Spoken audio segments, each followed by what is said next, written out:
आपण बघू शकता, राहाता शहरामध्ये नवनाथ मंदिर जी जाणारी कमान आहे त्याच्या विरुद्ध दिशेला पिंपळवाडीकडे जाणारा रस्ता आहे। या रस्त्याच्या कडेला साधारण 8 ते 10 वर्षाचा हा वृक्ष हा कोणीतरी अज्ञात व्यक्तीने खोडापासून तोडण्याचा प्रयत्न केलेला आहे। अर्थात संपूर्णतः न तोडता 90% त्या झाडाची कटिंग केलेली आहे। ही बाब राहाता शहराच्या दृष्टिकोनातून निश्चितच योग्य नाही।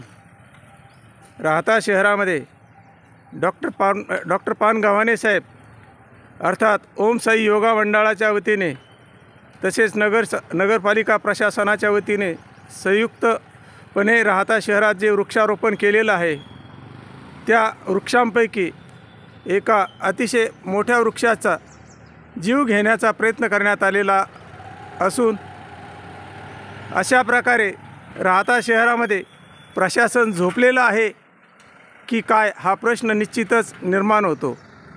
राहाता शहरामध्ये वृक्ष लागवड ही मोठ्या प्रमाणावर होताना दिसून येत नाही, तथापि जे केलेली वृक्ष लागवड आहे ते वृक्ष व्यवस्थित त्याचं संगोपन करणं, त्याला इजा न पोहोचवणं हे प्रत्येक नागरिकाचं कर्तव्य असतानाही ही बाब निश्चितच राहाता नगर परिषदेच्या लक्षात आली अथवा नाही हे अतिशय महत्त्वाची गोष्ट आहे।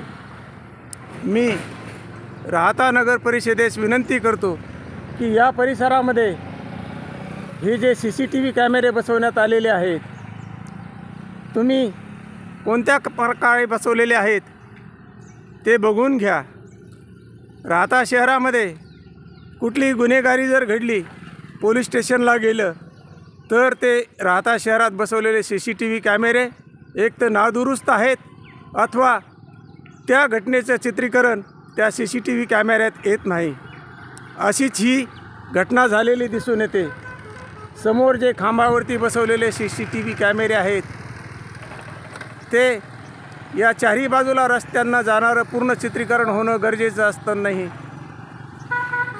अशा प्रकारे बसवलेले दिसून येतात की जर समजा त्याबाबत घडलेल्या घटनेबाबत चौकशी करायची ठरली तर निश्चितच CCTV कॅमेऱ्यामध्ये त्याचं चित्रीकरण येणार नाही आणि पुन्हा नगरपालिका प्रशासन त्यामध्ये आपला हात वर मोकळा करून तयार होणार।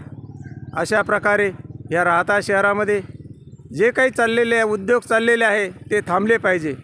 माझी राहाता नगरपालिका प्रशासन आणि राहाता पोलीस स्टेशनला विनंती आहे की हा जो वृक्ष जो कोणी तोडलेला आहे त्याची सखोल चौकशी व्हावी व त्यावरती कार्यवाही व्हावी। जर हा एक करता हा प्रकार त्यावरती आवर घातली नाही तर यापुढे राहाता शहरातील वृक्षांची अशाच प्रकारे विनाकारण वृक्षतोड केली जाईल। याकडे संपूर्ण नगरपालिका प्रशासनाने लक्ष द्यावे। जय हिंद, जय महाराष्ट्र।